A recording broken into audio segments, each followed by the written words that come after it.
মানস চেণ্টাৰৰ নতুন ভিডিঅ' এটালৈ সকলোকে স্বাগতম জনাইছোঁ। তো ৰাজ্য চৰকাৰৰ গ্ৰেড 3 আৰু গ্ৰেড 4ৰ 26,441টা পদৰ বাবে অনলাইন এপ্লিকেশ্যনৰ প্ৰচেছ চলি আছে। তো আজিৰ এই ভিডিঅ'টোত গ্ৰেড 3ৰ পদসমূহত আপোনালোকে মোবাইলতে কি ধৰণে অনলাইন এপ্লাই কৰিব পাৰিব তাৰ কমপ্লিট প্ৰচেছটো ষ্টেপ বাই ষ্টেপ দেখুৱাই দিম। লগতে এপ্লিকেশ্যন ফিজ কেনেকৈ পে'মেণ্ট কৰিব সেয়াও আপোনালোকে এই ভিডিঅ'টোৰ জৰিয়তে জানিব পাৰিব। চাওক, অনলাইন এপ্লাই কৰাৰ যিকেইটা লিংক সেয়া মই আপোনালোকৰ সুবিধাৰ বাবে ডেছক্ৰিপশ্যনত দি দিছোঁ। তো লিংকটো খুলিলে এই ধৰণৰ ইণ্টাৰফেচ খোল খাব। তো ইয়াতে গ্ৰেড 3ৰ পদসমূহত এপ্লাই কৰাৰ বাবে এইটো যি এপ্লাই হিয়াৰ দেখিবলৈ পাইছে তাত ক্লিক কৰিব। তো ইয়াত ক্লিক কৰাৰ লগে লগে আপোনালোকে পুনৰ নতুন এটা ইণ্টাৰফেচ খোল খাব। তো ইয়াতে প্ৰথমতে এপ্লাই কৰাৰ বাবে ৰেজিষ্ট্ৰেশ্যন কৰাব লাগিব। ৰেজিষ্ট্ৰেশ্যন কৰাৰ পিছত আপোনালোকে এপ্লিকেশ্যন ফৰ্মখন ফিল আপ কৰিব পাৰিব। তো এতিয়া মই যদি ৰেজিষ্ট্ৰেশ্যনত ক্লিক কৰোঁ তেন্তে ইয়াতে আপোনালোকে দেখিবলৈ পাইছে ইয়াত কিছুমান টাৰ্মছ এণ্ড কণ্ডিশ্যন দিয়া হৈছে যে যিখিনি গাইডলাইনছ ফৰ্মখন ফিল আপ কৰাৰ আগতে এই গাইডলাইনছখিনি আপোনালোকে এবাৰ ভালকৈ পঢ়ি চাব। তো ইয়াৰ তলত যিটো নেক্সট দিয়া আছে তো নেক্সটটোত ক্লিক কৰিলে ৰেজিষ্ট্ৰেশ্যনটো কৰিব পাৰিব। তো ৰেজিষ্ট্ৰেশ্যন কৰিবৰ কাৰণে ইয়াতে চাওক কি দিয়া হৈছে। প্ৰথমতে দিয়া আছে registration number of employment exchange of Assam. তো এমপ্লয়মেণ্ট এক্সচেঞ্জ ৰেজিষ্ট্ৰেশ্যন কাৰ্ডৰ যিটো নাম্বাৰ সেইটো ইয়াতে দিব লাগিব। তাৰপিছত মোবাইল নাম্বাৰ এণ্ট্ৰি কৰিব লাগিব। তো মোবাইল নাম্বাৰ এণ্ট্ৰি কৰাৰ লগে লগে তাত OTP আহিব আৰু OTPটো ইয়াতে পুট কৰিব লাগিব। মোবাইলত যিটো OTP আহিব OTPটো ভৰোৱাৰ পিছত তাৰ কাষতে যিটো ভেৰিফাই OTP বুলি অপশ্যন আছে তাত ক্লিক কৰিব। তো তাত ক্লিক কৰাৰ লগে লগে দেখিবলৈ পাইছে OTP ভেৰিফিকেশ্যন ছাকচেছফুল বুলি আহি যাব। তাৰ পিছত তলত যিটো নেক্সট বুলি বাটন আছে নেক্সট বাটনটোত আপোনালোকে ক্লিক কৰিব। তাত ক্লিক কৰাৰ লগে লগে ইয়াতে যিখন এপ্লিকেশ্যন ফৰ্ম আছে এই ফৰ্মখন আহি যাব। তো ফৰ্মখন আপোনালোকে সম্পূৰ্ণ শুদ্ধকৈ ফিল আপ কৰাৰ পিছত যিটো এপ্লিকেশ্যন ফিজ আছে সেই ফিজটো পে'মেণ্ট কৰিব লাগিব আৰু তাৰ পিছতে এপ্লাই কৰাৰ প্ৰচেছটো কমপ্লিট হ'ব। তো এতিয়া ফৰ্মখনত ক'ত কেনেকৈ ফিল আপ কৰিব সেইখিনি মই আপোনালোকক দেখুৱাই দিছোঁ। তো ফৰ্মখনৰ আৰম্ভণিতেই গ্ৰেড 3ৰ পদসমূহক 4টা ভাগত ভাগ কৰা হৈছে, 4টা কেটেগৰীত ভাগ কৰা হৈছে A, B, C আৰু D। তো কোৱালিফিকেশ্যন অনুযায়ী আপোনালোকে যিটো কেটেগৰীত এপ্লাই কৰিব বিচাৰে তাত য়েছ লগাই দিব আৰু যিটোত নিবিচাৰে বা যিটোত নোৱাৰে সেইটোত ন' লগাই দিব লাগিব। এতিয়া চাওক, যিটো D কেটেগৰীত সেইটো হৈছে ড্ৰাইভাৰৰ পষ্টৰ কাৰণে। তো ড্ৰাইভাৰৰ পষ্টৰ মিনিমাম কোৱালিফিকেশ্যন হৈছে মেট্ৰিক পাছ লগতে ড্ৰাইভিং লাইচেঞ্চ থাকিব লাগিব। তো ড্ৰাইভাৰৰ পষ্টত যদি এপ্লাই কৰিব বিচাৰে তেন্তে য়েছ লগাই দিব আৰু যদি নিবিচাৰে তেন্তে ন' লগাই দিব। এতিয়া চাওক, যিসকলৰ গ্ৰেজুৱেশ্যন ডিগ্ৰী আছে তেওঁলোকে A কেটেগৰীত এপ্লাই কৰিব পাৰিব। তো গ্ৰেজুৱেশ্যন থকাসকলে Aত য়েছ লগাই দিব। যিসকলৰ গ্ৰেজুৱেশ্যন আছে লগতে কম্পিউটাৰ চাৰ্টিফিকেটো আছে তেওঁলোকে Aটো এপ্লাই কৰিব পাৰিব, Bটো এপ্লাই কৰিব পাৰিব। তো A, B দুইটাতে য়েছ লগাই দিব। নেক্সট C কেটেগৰীত এইটো হৈছে হাই ছেকেণ্ডেৰী পাছৰ কাৰণে। তো যিসকল গ্ৰেজুৱেশ্যন তেওঁলোক অবভিয়াছলি হাই ছেকেণ্ডেৰী পাছ হ'বই, গতিকে A আৰু Bত যিসকলে এপ্লাই কৰিব পাৰিব তেওঁলোকে Cত এপ্লাই কৰিব পাৰিবই। কিন্তু যিসকলৰ গ্ৰেজুৱেশ্যন ডিগ্ৰী নাই কিন্তু অকল তেওঁলোক হায়াৰ ছেকেণ্ডেৰী পাছ তো তেওঁলোকে অকল C কেটেগৰীটোত এপ্লাই কৰিব পাৰিব। A আৰু Bত ন' লগাই দিব, ঠিক আছে। আৰু যদি ড্ৰাইভাৰত এপ্লাই কৰিব বিচাৰে, ড্ৰাইভিং লাইচেঞ্চ আছে তেন্তে ড্ৰাইভাৰত য়েছ লগাই দিব আৰু যদি নিবিচাৰে ন' লগাই দিব। তো এইখিনি আপোনালোকে এবাৰ ভালকৈ পঢ়ি ভালকৈ বুজি ল'ব। এতিয়া নেক্সট চাওক, তলতে দিয়া আছে পাৰ্চনেল ইনফৰমেশ্যন। তো পাৰ্চনেল ইনফৰমেশ্যনখিনিত কেনেকৈ ফিল আপ কৰিব। তো পাৰ্চনেল ইনফৰমেশ্যনত প্ৰথমতে আছে এপ্লিকেণ্ট নেম। তো ইয়াত নিজৰ নামটো লগাই দিব। তাৰপিছত ফাদাৰ বা গাৰ্জেনৰ নেম লগাই দিব। তাৰপিছতে name of spouse of the applicant. তো এপ্লিকেণ্টৰ হাজবেণ্ড বা ৱাইফ যদি আছে তেন্তে ইয়াত নামটো লগাই দিব। তাৰপিছত চাওক, name of mother of the applicant. তো মাদাৰৰ নামটো ইয়াতে লগাই দিব। নেক্সট ডেট অফ বাৰ্থ আছে। তো ডেট অফ বাৰ্থটো ইয়াতে কেলেণ্ডাৰ আহি যাব সেইখনৰ পৰা লগাই দিব।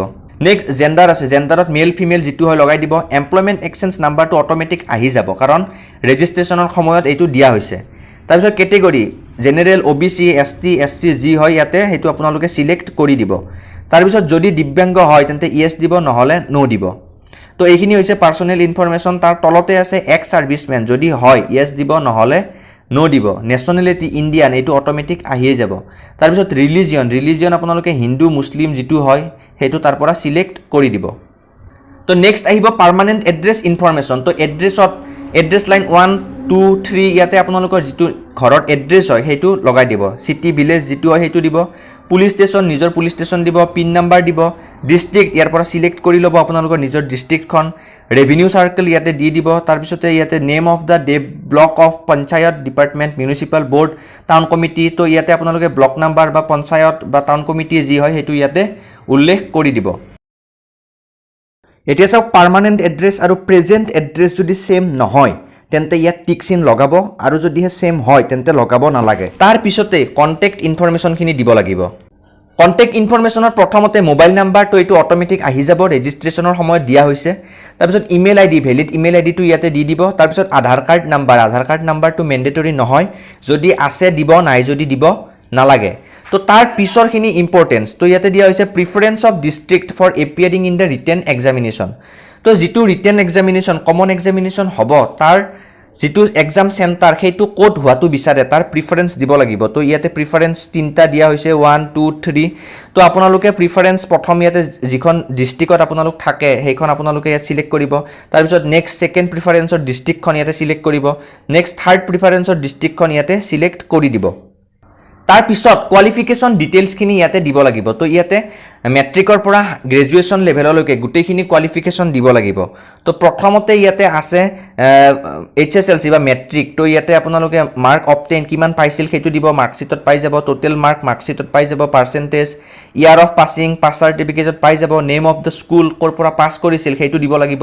তাৰপিছতে নেম অফ বৰ্ড ইউনিভাৰ্চিটি, তো সেবা CBSE যি হয় এইটো ইয়াতে দি দিব। ঠিক একেদৰে ইয়াতে হায়াৰ ছেকেণ্ডেৰীৰখিনি আপোনালোকে উল্লেখ কৰিব। তাৰপিছত গ্ৰেজুৱেশ্যনখিনি নেক্সট ইয়াতে উল্লেখ কৰিব। গোটেইখিনি আপোনালোকে পাছ চাৰ্টিফিকেট বা মাৰ্কশ্বিটত পাই যাব, সেইখিনি আপোনালোকে শুদ্ধকৈ ইয়াত বহুৱাই দিব। তাৰপিছত চাওক ডিপ্ল'মা ইন কম্পিউটাৰ ছায়েন্স। তো ডিপ্ল'মা ইন কম্পিউটাৰ ছায়েন্স যদিহে আছে তেতিয়াহ'লে দিব, যদিহে নাই তেতিয়াহ'লে দিব নালাগে। ডিগ্ৰী ইন কম্পিউটাৰ ছায়েন্স আছে যদি দিব, নাই যদি দিব নালাগে। তো আদাৰ হায়াৰ কোৱালিফিকেশ্যন ইফ এনি আছে যদি দিব, নাই যদি দিব নালাগে। ঠিক একেদৰে আদাৰ হায়াৰ কোৱালিফিকেশ্যন, প্ৰফেশ্যনেল কোৱালিফিকেশ্যন কিবা যদি আছে দিব, নাই যদি দিব নালাগে। তো যিখিনি আছে সেইখিনি শুদ্ধকৈ দিব আৰু নথকাখিনি আপোনালোকে দিব নালাগে। তাৰপিছত চাওক আদাৰ ডিটেইলছ। তো আদাৰ ডিটেইলছত প্ৰথমতে আছে choose the medium of instruction of the question booklet of written test. তো ৰিটেন টেষ্ট যিটো অনুষ্ঠিত হ'ব তাৰ কুৱেশ্যনসমূহ আপোনালোকে কোনটো লেংগুৱেজত থকাটো বিচাৰে সেইটো ইয়াতে ছিলেক্ট কৰিব লাগিব। তো ইয়াতে অপশ্যন দিয়া হৈছে আছামিজ, বেংগলী, বড়ো, ইংলিছ। যিটোত আপোনালোক কমফৰ্টেবল সেইটো ইয়াতে ছিলেক্ট কৰি দিব। আছামিজ বিচাৰিলে আছামিজ, বড়ো বিচাৰিলে বড়ো, ইংলিছ বিচাৰিলে ইংলিছ, যিটো হয় ছিলেক্ট কৰি দিব। আৰু আপোনাৰ কমন এক্সামত কুৱেশ্যন পেপাৰ সেই লেংগুৱেজটোতে আহিব। তাৰপিছতে চাওক do you have typing certificate. Typing certificate যদি আছে ইয়েছ দিব, নাই যদি ন' দিব। ইয়াতেও সেই একেই শ্বৰ্ট হেণ্ড টাইপিং চাৰ্টিফিকেট আছে যদি ইয়েছ দিব, নাই যদি ন' দিব। তাৰপিছত do you have driving licence. Driving licence আছে যদি ইয়েছ দিব, নাই যদি ন' দিব। কিন্তু যিসকলে এপ্লাই কৰিব, ড্ৰাইভাৰৰ পোষ্টত এপ্লাই কৰিব, তেওঁলোকে কিন্তু ইয়াত ড্ৰাইভিং লাইচেঞ্চ দিবই লাগিব, ইয়েছ দিবই লাগিব। নেক্সট ইম্পৰ্টেণ্ট, তো এই ফৰ্মখন ফিল আপ কৰোঁতে একো ডকুমেণ্টছ আপলোড কৰিব নালাগে, জাষ্ট ফটোগ্ৰাফ দিব লাগিব, লগতে এটা ছিগনেচাৰ আপলোড কৰিব লাগিব। আৰু যিটো ফটোগ্ৰাফ দিব লাগিব সেইটো 35 KB বা তাতকৈ কম হ'ব লাগিব। লগতে এইখিনি হাইট ৱেইট দিয়া আছে, এইখিনি আপোনালোকে মিলাই চাই ল'ব। তো এইখিনি ফটো মিলাই লৈ ইয়াতে দিব, নহ'লে ফটোখন আপলোড নহ'ব বা ছিগনেচাৰটো আপলোড নহ'ব। ফটোখন 35 KB বা তাতকৈ কম, আৰু যিখন signature size of the must be less than 30 KB। তো 30 KBতকৈ কম হ'ব লাগিব। তো এই যদি ফটোখিনি আপোনালোকে বনোৱাত অসুবিধা পায় তেতিয়াহ'লে মোক ইনষ্টাগ্ৰামত যোগাযোগ কৰিব, আপোনালোকৰ ফটোখিনি মই চাইজত বনাই দিম। নেক্সট চাওক কি আছে পাছৱৰ্ড। তো এটা পাছৱৰ্ড ইয়াতে ক্ৰিয়েট কৰিব লাগিব, ষ্ট্ৰং পাছৱৰ্ড এটা ক্ৰিয়েট কৰিব। তাৰপিছত পাছৱৰ্ডটো ইয়াতে ৰিএণ্টাৰ কৰিব। ঠিক আছে, তো পাছৱৰ্ডটো নিজাকৈ আপোনালোকে বনাই ল'ব। তাৰপিছত ইয়াতে ডিক্লেৰেশ্যন দুটা বক্স আছে, এই বক্স দুটাত টিক চিন লগাই দিব। টিক চিন লগালে ফৰ্মখন ফিল আপ কৰাৰ যিটো প্ৰচেছ এইটো কমপ্লিট হ'ব।